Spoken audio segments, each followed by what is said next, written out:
Hello, good afternoon, Facebook, Twitter, Reddit, Instagram.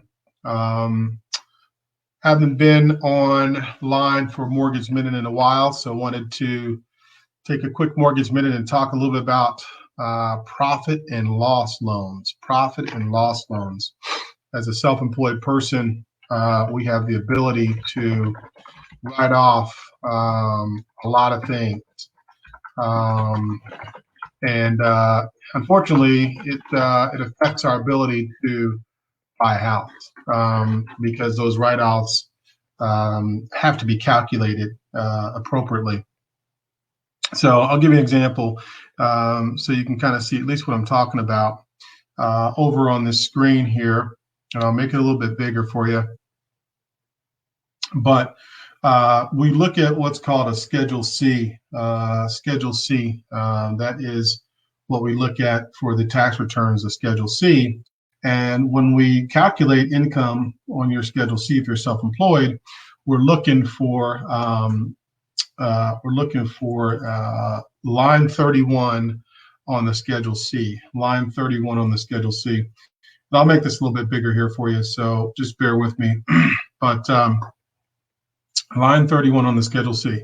So in this situation, in this example, the person really probably made like $119,000. But after all the write-offs, you can see on line 31, they only ended up making about $26,000. And that's in this conservative case. In many cases, the write-off are even more to where this number sometimes is negative. So we have to look over a 2-year average to calculate your income.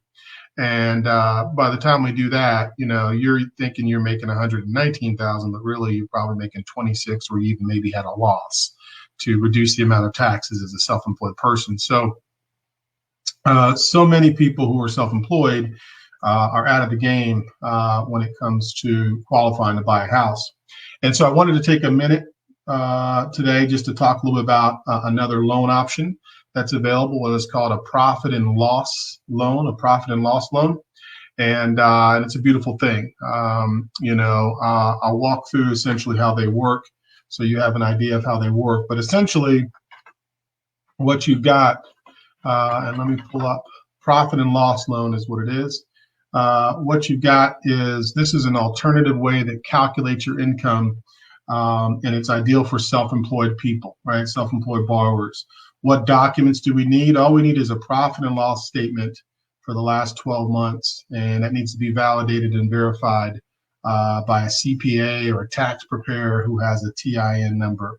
So as long as they are registered with the IRS to do taxes, licensed and qualified, CPA, tax preparer, that's all we need. That and a profit and loss statement that shows how much money you made in the last 12 months. We just look at the last 12 months on that profit and loss statement, look at the net income and divide it by 12, and we now have your income. So this person in this scenario right here, this person really made about $119,000 a year, but by the time they got done with their taxes, they only made 26. So that's only about $2,000 a month. That's not going to buy much. So profit and loss loan, we use the P&L. We calculate the income by dividing it. We need a signature from a tax preparer, and there you go. You've got what's called a almost like a no-doc loan. So self-employed people, look us up. Thanks so much.